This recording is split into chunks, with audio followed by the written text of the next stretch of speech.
বিয়ের ৫ বছর পর আজ আমি বুঝলাম স্বামী ছাড়া জীবনটা লবণ ছাড়া তরকারির মতো। আজকে আমাদের ছোট একটা বিষয় নিয়ে ঝগড়া হলো। রাগ করে আমি বাপের বাড়ি চলে এলাম। ভেবেছিলাম সে ফোন দিয়ে বলবে ফিরে এসো, কিন্তু ৩ দিন কেটে গেল, কোনো ফোন এলো না।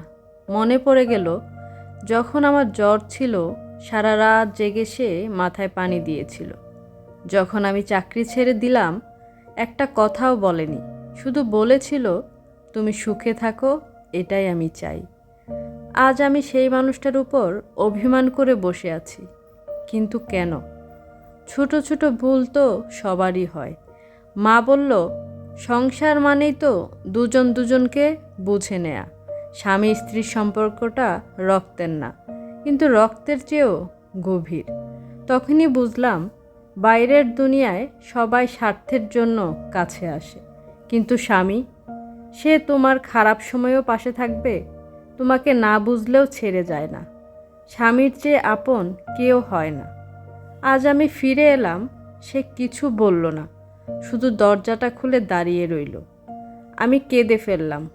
সে বলল আমি জানতাম তুমি ফিরবা, কারণ আমাদের সংসারটা অভিমানের না, ভালোবাসার।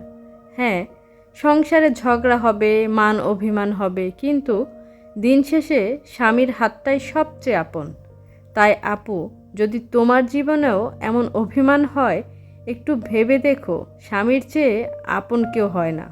গল্পটা ভালো লাগলে লাইক, শেয়ার, সাবস্ক্রাইব করে দিও।